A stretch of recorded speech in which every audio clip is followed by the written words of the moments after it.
Another edition of Life Writing Live. Good to see you. Glad you're here. And like to remind you that if you enjoy these talks, please share so that I have a good idea of which talks are most interesting to you, which ones you find most useful. This is a dialogue, not a monologue. So let's see. What is it that I wanted to address today? First of all, happy Afrofuturism Month. I say that Afrofuturism Month is a more interesting way to look at it than Black History Month, because Black History is just looking back in the past. And you know something, in terms of American history, there wasn't a really good time. There were times of people working hard, but I like the present and the future a lot more. So let's say happy Afrofuturism Month. And I wanted to address a core question that comes up a lot at science fiction conventions and other things that has to do with, can we write each other? Can white people write black people? Can men write women? And so forth and so on. And my conclusion is not only can they, but they have and they must. And that is the way we knit the world together. It's as simple as that. That I just want to tell you guys a story, and it's my personal story concerning this, so you understand why I'm so passionate about this. I was born in 1952.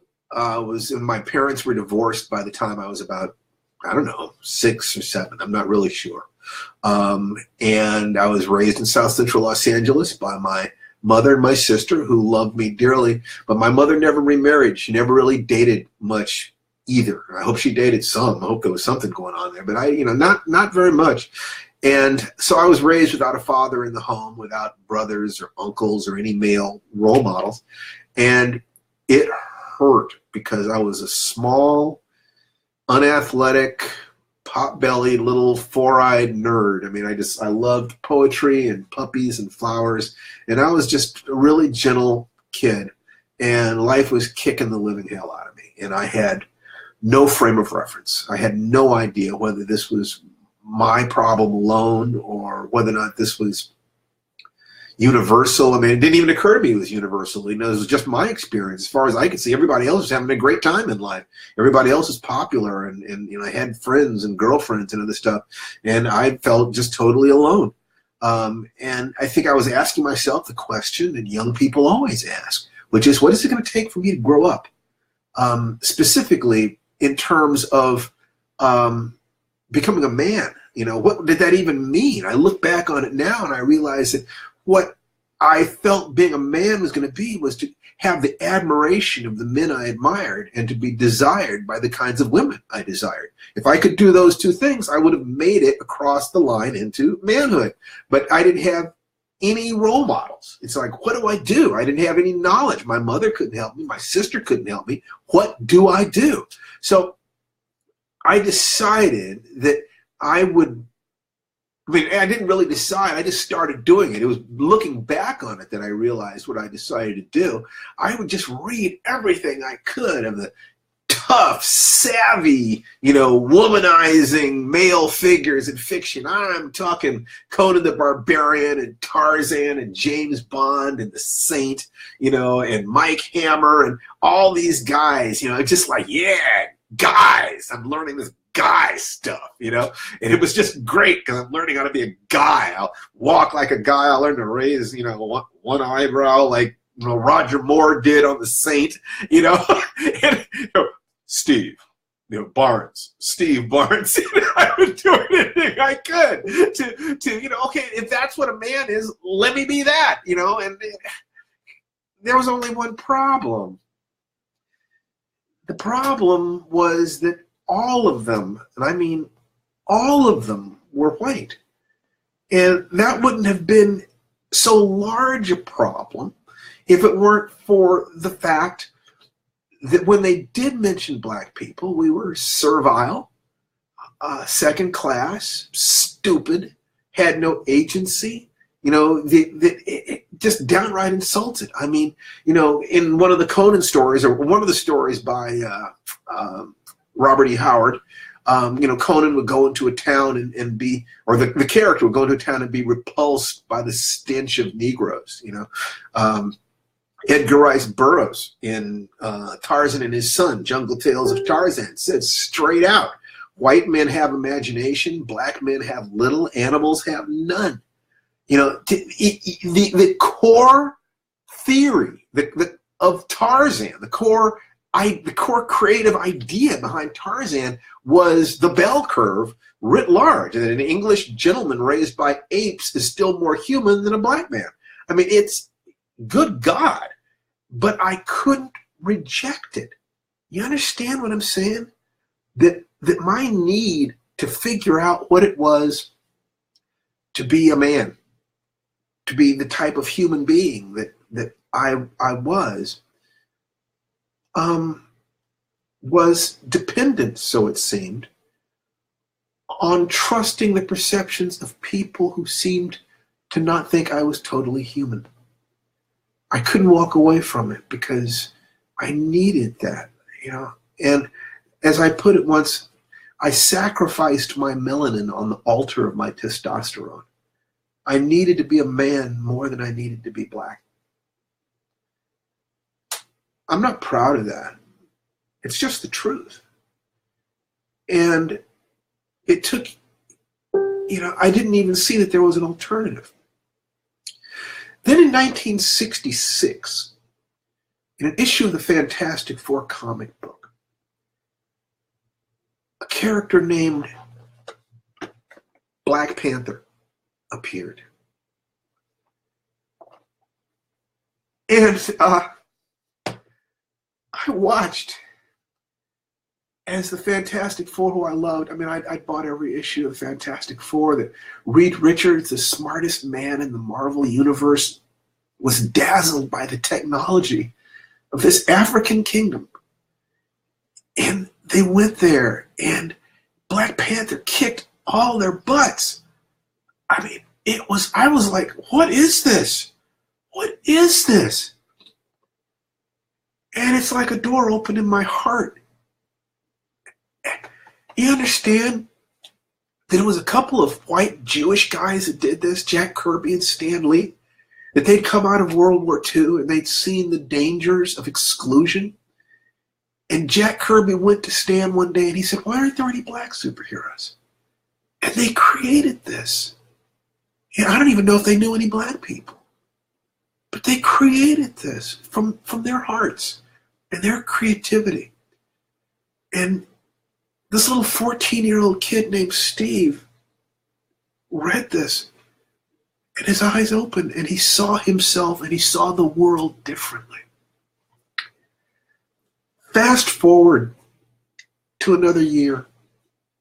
You have to remember that I had seen so many movies where black people were not just second class, but would die or just be, like animals, basically, in the background, no real agency.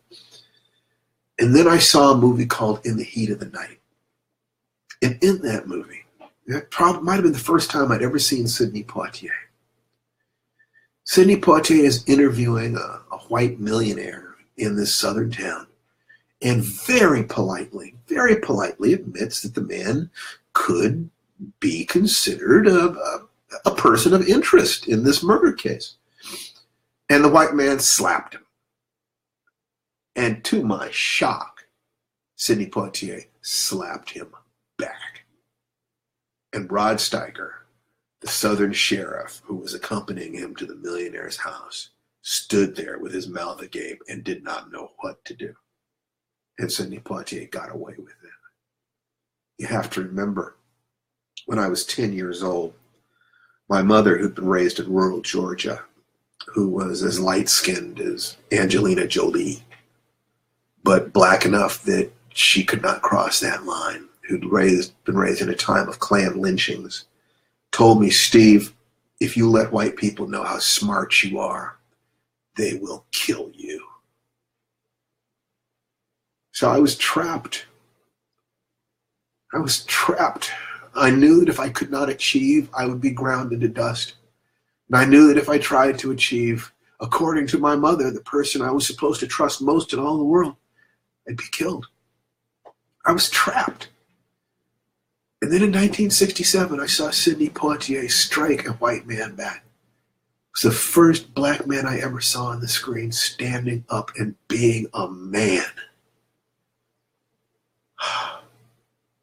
Maybe 5 years ago, I was in the Four Seasons Hotel in Beverly Hills, and I saw Sidney Poitier and Bernie Casey walking out of the bar, coming through the lobby, and I was able to walk up to him, who was still standing straight and tall. Maybe it was 7 years ago. And I shook his hand, and I was able to say thank you. Thank you for giving me the first moment of hope. Thank you for being so strong for so long. He was so gracious. But the point here is that the director of that movie was white. John Ball, the original creator of the Virgil Tibbs character, was white. Sterling Sullivan, who I believe wrote the script, was white.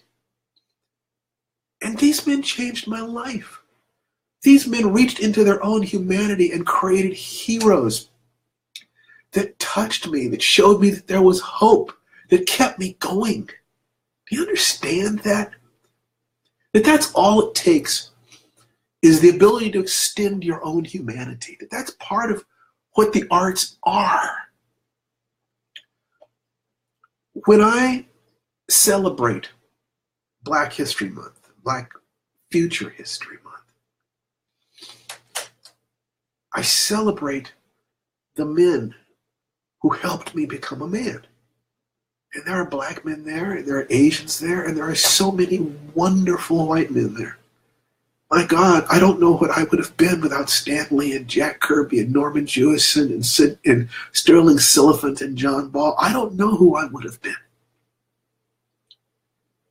And now in just a few days, I'm going to get to go see Black Panther. Arguably the greatest work of Afrofuturism ever created. I mean, I don't know what's going to compare to it just based upon the visual images.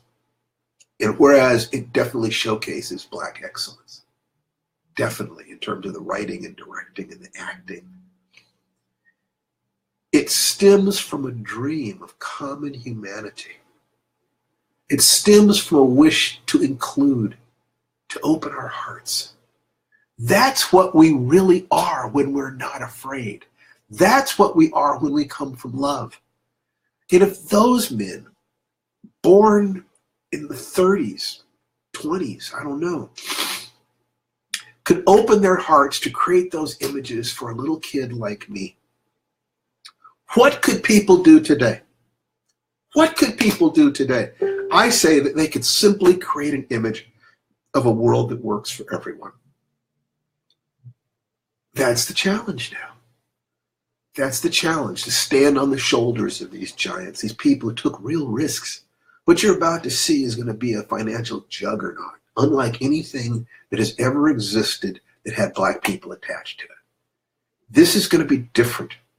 And if you're wondering whether or not you can be a part of it, be you white or Black or Asian, male or female, the answer is yes. You can patronize it, you can teach it, you can support it, or you can create it yourselves. If you've got the heart to do that, dear God, we want you. Please, please, please take a look at the basic Afrofuturism course we've created for fans and teachers and artists at www.afrofuturismwebinar.com. Please at least take a look at what we've got there and see whether or not it touches your heart. You take no risk, glad to refund your money if it doesn't work for you.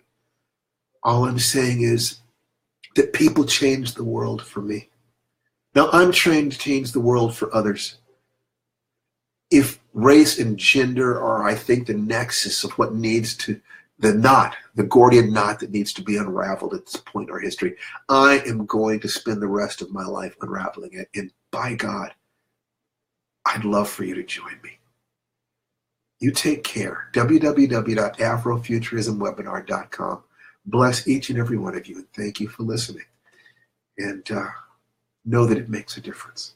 It matters. You matter. we matter. We're all alone in this together. Take care.